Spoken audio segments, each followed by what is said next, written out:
வணக்கம் நண்பர்களே, நான் உங்கள் சதீஷ். நம்ம உடலில் மிகச்சிறிய எலும்பு எது, அது எங்கே இருக்கிறது என்று பார்ப்போம். நம்முடைய உடலில் 200க்கும் மேற்பட்ட எலும்புகள் இருக்கின்றன.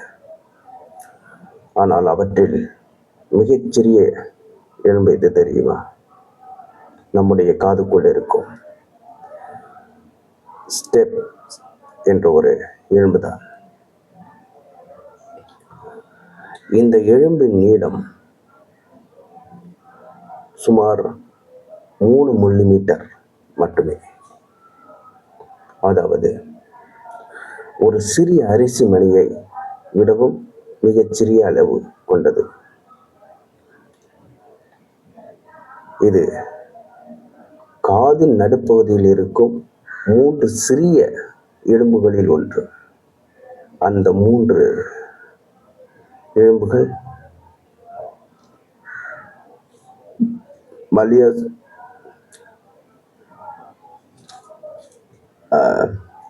Impact steps. ஆனால் இவ்வளவு சிறிய எலும்பு நமக்கு என்ன வேலையை செய்கிறது என்று தெரியுமா?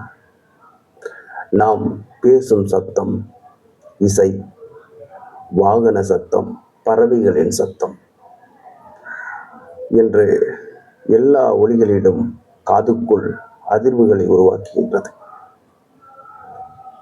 அந்த அதிர்வுகள் காதின் திரையிலிருந்து அடுத்தடுத்து இந்த 3 சிறிய எலும்புகள் வழியாக கடத்துகிறது.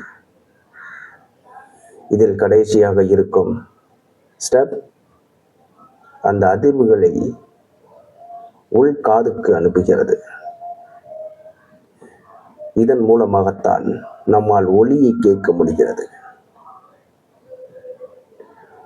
இன்னொரு ஆச்சரியமான விஷயம் என்ன தெரியுமா? ஸ்டெப் எலும்பின் வடிவம் ஒரு குதிரை சவாரி செய்யும் போது பயன்படுத்தப்படும் ஸ்டெப் போல இருப்பதாக அதற்கு அந்த பெயர் வந்தது. அளவில் மிகச் சிறியது, ஆனால் நாம் கேட்கும் ஒவ்வொரு சத்தத்திலும் இந்த முக்கியமான பங்கு இருக்கிறது. அடுத்த முறை நீங்கள் ஒரு சத்தத்தை கேட்கும்போது இந்த சத்தத்தை கேட்க உதவுவது வெறும் காது மட்டுமல்ல, அதற்குள் இருக்கும் 3 மில்லிமீட்டர் அளவிலான எலும்புக்கும் முக்கியமான பங்கு இருக்கிறது என்று நினைத்து பாருங்கள். நன்றி. இந்த தகவல் உங்களுக்கு பிடித்திருந்தால் லைக் பண்ணுங்கள், ஷேர் பண்ணுங்கள், சப்ஸ்கிரைப் பண்ணுங்க, கொஞ்சம் சப்போர்ட் பண்ணுங்க. இன்னும் இது போன்ற ஒரு ஆச்சரியமான தகவலுடன் நம்ம சேனலை தொடர்ந்து பாருங்கள். நன்றி, வணக்கம்.